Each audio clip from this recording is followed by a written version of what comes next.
तो अपनी लाइफ में ना 5 सालों तक मैंने एक्ने, डार्क स्पॉट, स्कार्स, इन स्किन प्रॉब्लम से सफर किया है। अगर आप मुझसे कोई एक ऐसी चीज पूछोगे ना जिसने मेरी सबसे ज्यादा हेल्प करी मुझे अपनी स्किन प्रॉब्लम से निकलने में, तो मैं बोलूंगा रूट कॉज। मैं अपनी स्किन प्रॉब्लम्स की रूट कॉज को समझ पाया। अब आप में से ना हर कोई एक मिस्टेक पता है क्या कर रहा होगा। आप लोग जो भी चीजें ट्राई करते हो ना अपनी स्किन प्रॉब्लम्स को रिमूव करने के लिए, वो आप चेहरे के ऊपर से करते हो, जबकि असली प्रॉब्लम ना बॉडी के अंदर होती है। यह चीज समझने में मुझे भी काफी साल लग गए, लेकिन जब मैं इस चीज को समझा ना तभी मैं अपनी सारी स्किन प्रॉब्लम्स को क्लियर कर पाया। देखो आज की वीडियो में ना कोई भी स्पॉन्सरशिप नहीं, कोई भी प्रोडक्ट रिकमेंडेशन नहीं करूंगा आपको। बस अपनी एक्ने जर्नी में जो भी चीजें मैंने समझी है, सीखी है, स्किन प्रॉब्लम्स की रूट कॉजेस को पता करना, उनके सॉल्यूशंस निकालना, ये सारी नॉलेज आज मैं आपको दूंगा। और किसी एक स्किन प्रॉब्लम के बारे में बात नहीं करेंगे, एक्ने, डार्क स्पॉट, स्कार्स, इन तीनों के बारे में बात करेंगे, बिकॉज ये तीनों ही एक दूसरे से लिंक है। वीडियो थोड़ी कॉम्प्लिकेटेड हो सकती है, बिकॉज आज की वीडियो में हम लोग कोई भी होम रेमेडी, प्रोडक्ट या फिर डाइट के बारे में बात नहीं करने वाले। बहुत ही प्रैक्टिकल फैक्ट की बातें करेंगे। बहुत सी ऐसी चीजें आपको सुनने को मिलेगी जो शायद आपने पहले कभी भी नहीं सुनी। इसलिए वीडियो समझना थोड़ा कॉम्प्लिकेटेड हो सकता है, बट अगर आप इस वीडियो को आज समझ जाओगे ना तो गारंटी ले लो आपको अपनी लाइफ में कभी भी किसी भी स्किन प्रॉब्लम से सफर नहीं करना पड़ेगा। इसलिए वीडियो का एंड तक देखना। तो सबसे पहले बात करेंगे स्कार्स के बारे में। आई नो पहले एक्ने आते, then dark spot, then scars, but for some reason हमें उल्टा जाना पड़ेगा। देखो स्कार्स एक ऐसी स्किन प्रॉब्लम है ना जिससे मेरी सबसे ज्यादा गांठ फटती थी, बिकॉज बहुत से सेलिब्रिटीज, एक्टर्स को मैं देख चुका था जिनके चेहरे पे स्कार्स है।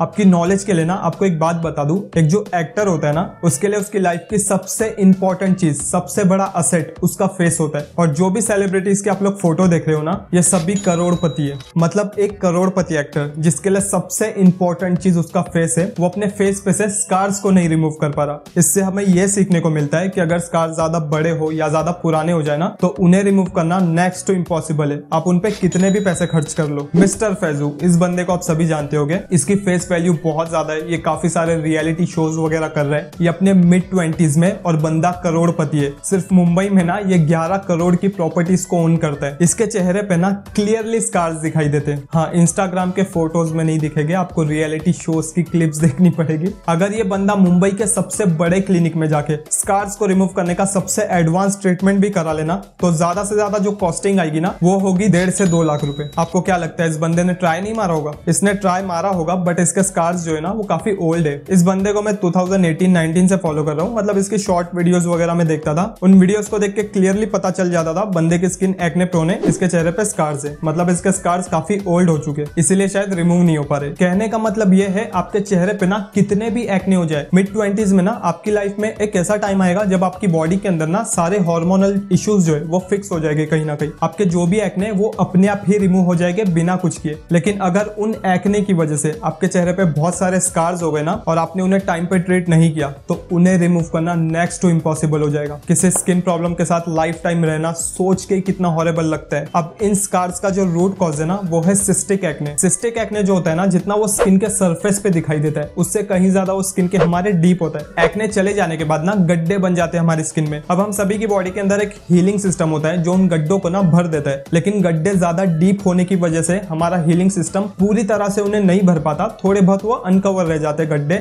इन्हें ही स्कार बोला जाता है। तो सोल्यूशन क्या है? कोलेजन। कोलेजन बेसिकली एक प्रोटीन है जो हमारी स्किन की ना नीचे वाली लेयर मतलब डर्मिस पे बनता है। हमारी स्किन जो स्ट्रेट है, स्मूथ है, प्लम्प है, टाइट है, ये सब कोलेजन की वजह से। कोलेजन ने ही हमारी पूरी स्किन को स्ट्रक्चर दिया है। ज्यादा एक्ने आने की वजह से ना कोलेजन ब्रेक हो जाता है, जिससे हमारी स्किन काफी उबड़ खाबड़ हो जाती है, लूज हो जाती है, हमें ओपन पोर्स हो जाते हैं। पहले कोलेजन कुछ ऐसा था, ज्यादा एक्ने आने की वजह से ऐसा हो चुका है। अब अगर आप किसी तरह से अपने कोलेजन को फिर से रिजुनोवेट कर दोगे ना तो स्किन काफी हद तक टाइट हो जाएगी और आपके स्कार जो है काफी लाइट हो जाएंगे। अब ये शायद सुनने में आसान लगता होगा कि कोलेजन को रिजुनोवेट कर दो, बूस्ट कर दो, स्किन टाइट हो जाएगी, सारे स्कार्स गायब हो जाएंगे, लेकिन करना उतना ही मुश्किल है। 2 कॉम्प्लिकेशंस आती है। सबसे पहली कॉम्प्लिकेशन ये है कि जो कोलेजन होता है ना ये स्किन की नीचे वाली लेयर मतलब डर्मिस पे बनता है, वहां तक कोई प्रोडक्ट पहुंच ही नहीं पाता। अब मार्केट में बहुत से ऐसे प्रोडक्ट होते हैं जो कि एक्चुअल में कोलेजन को बूस्ट कर सकते हैं, बट कोलेजन काफी स्किन के अंदर बनता है, वहां तक कोई प्रोडक्ट पहुंच ही नहीं पाता। इसीलिए प्रोडक्ट जो है स्कार्स को रिमूव नहीं कर पाते। दूसरी कॉम्प्लिकेशन ये आती है कि आप स्कार्स को ना एक टाइम पीरियड के अंदर ही फिक्स कर सकते हो। एक्ने चले जाने के बाद ना 1 से 1.5 साल का टाइम होता है हमारे पास कोलेजन को रिजुनोवेट करने के लिए। अगर आप 1-1.5 साल में एक्शन नहीं लोगे ना तो वो जो कोलेजन ब्रेक हो चुका है वो कहीं ना कहीं आपकी स्किन में ना सेट हो जाएगा और आपके scars, open pores, loose skin skin, ये चीजें आपको परमानेंटली चेहरे के ऊपर रह जाएगी। इसीलिए अगर आपके चेहरे पे एक्टिव एक्ने या फिर रिसेंटली आपके एक्ने गए हैं तो आप प्रिपेयर रहना, जल्दी से कोलेजन के ऊपर कोई एक्शन लेना, वरना वो जो कोलेजन है वो सेट हो जाएगा, परमानेंटली स्कार्स आपके चेहरे पे रह जाएंगे। स्कार्स को रिमूव करने का जो सबसे इफेक्टिव ट्रीटमेंट है ना वो है CO2 लेजर। इसका सक्सेस रेट भी काफी ज्यादा है, प्लस ये काफी फास्ट रिजल्ट्स भी दे देता है। लेकिन हर कोई ना CO2 लेजर को अफोर्ड नहीं कर सकता है, बिकॉज ये काफी एक्सपेंसिव होता है। इसीलिए मैंने भी कुछ वीडियोस बनाई है जिनमें मैंने कुछ टूल्स की मदद से, जैसे डर्मा पेन, डर्मा रोलर की मदद से स्कार्स को रिमूव करना सिखाया है घर के अंदर कम बजट में। उन वीडियोस के जो लिंक है आपको डिस्क्रिप्शन में मिल जाएंगे, जरूर देखना। तो अब बात करेंगे डार्क स्पॉट्स के बारे में। देखो डार्क स्पॉट्स ना ऐसी कोई मेजर स्किन प्रॉब्लम नहीं है, अगर आप इनके ऊपर कोई एक्शन नहीं भी लोगे ना तो ये अपने आप ही चले जाएंगे,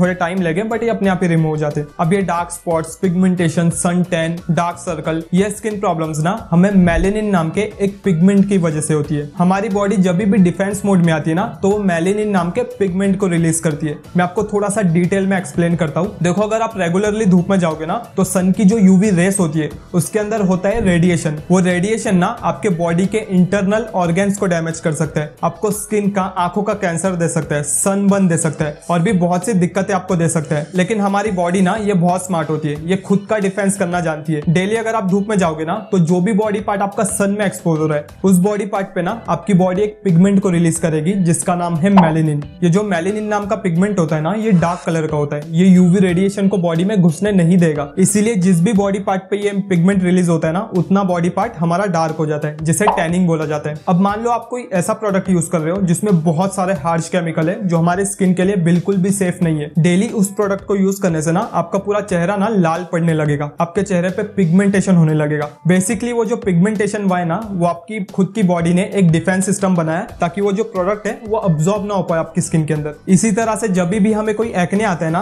तो एक्ने क्या करता है, एक गड्ढा कर देता है स्किन में। अब यूवी रेडिएशन के लिए ना काम काफी आसान हो जाता है स्किन के अंदर घुसने का, क्योंकि एक्ने ने एक गड्ढा बना दिया है। तो उस गैप से ना यूवी रेडिएशन सीधा आपके स्किन के अंदर जाके डीएनए में चेंजेस लाके आपको स्किन का, आंखों का कैंसर दे सकता है। लेकिन हम सभी की बॉडी ना बहुत स्मार्ट होती है, जब भी हमें कोई एक्ने निकलता है ना तो उसके पीछे हमारी बॉडी क्या करती है, मेलेनिन की ना एक मोटी सी लेयर बना देती है ताकि यूवी रेडिएशन ना स्किन के अंदर घुस ना पाए। मतलब आपको जो डार्क स्पॉट्स हो रहे ना वो आपकी खुद की प्रोटेक्शन के लिए हो रहे। मतलब डार्क स्पॉट्स होने का भी रीजन जो है, रूट कॉज जो है वो है एक्ने। आपकी बॉडी डार्क स्पॉट्स को इसीलिए बना रही है क्योंकि वो खुद अपना प्रोटेक्शन कर रही है। तो अगर आप अपनी स्किन को खुद ऊपर से प्रोटेक्शन दोगे ना तो वो खुद का प्रोटेक्शन नहीं बनाएगी, आपको डार्क स्पॉट्स नहीं होंगे। अब आई नो मैंने स्टार्टिंग में बोला था कि कोई प्रोडक्ट रेकमेंड नहीं करूंगा, प्रोडक्ट रिकमेंडेशन नहीं करूंगा, बट देखो मेलेनिन से होने वाली जो भी स्किन प्रॉब्लम्स होती है ना इनका सोल्यूशन ही सनस्क्रीन होता है। अब मेरे काफी ऐसे भी भाई हो गए जो कि सनस्क्रीन तो यूज कर रहे हैं बट उनके डार्क स्पॉट्स, टैनिंग, पिगमेंटेशन, किसी भी चीज पे उनको रिजल्ट्स नहीं मिल पा रहे। देखो रीजन मैं आपको बताता हूँ, थोड़ा सा आपको ज्योग्राफी समझनी पड़ेगी। हमारा जो सन होता है ना ये काफी सारी रेस को प्रोड्यूस करता है, UV rays, gamma rays, x rays. लेकिन हमारे अर्थ के ऊपर एक ओजोन लेयर होती है जो किसी भी रेस को ना अर्थ के ऊपर घुसने नहीं देती। ओजोन लेयर के बावजूद भी दो ऐसी रेस है जो कि अर्थ तक पहुंच जाती है, पहली है UVA, दूसरी है UVB। UVA रेडिएशन अर्थ के ऊपर काफी हार्श होती है और सबसे ज्यादा खतरा हमें इसी से होता है। UVB रेस भी अर्थ तक आ जाती है बट वो काफी लाइट होती है, उससे हमें कोई ज्यादा खतरा नहीं होता। मोस्ट ऑफ द सनस्क्रीन जो मार्केट में मिल रही है ना ये हमें UVB रेस से प्रोटेक्शन दे रही है, जबकि हमें UVB से नहीं, मेनली प्रोटेक्शन चाहिए UVA रेस से, जो कि एक नॉर्मल सनस्क्रीन नहीं दे पा रही। इसीलिए सनस्क्रीन लगाने के बावजूद भी लोगों को डार्क स्पॉट्स, टैनिंग, पिगमेंटेशन ये सारी चीजें होते रहती है। इसका सोल्यूशन ये है कि आप एक ब्रॉड स्पेक्ट्रम सनस्क्रीन का यूज करो। एक जो ब्रॉड स्पेक्ट्रम सनस्क्रीन होती है ना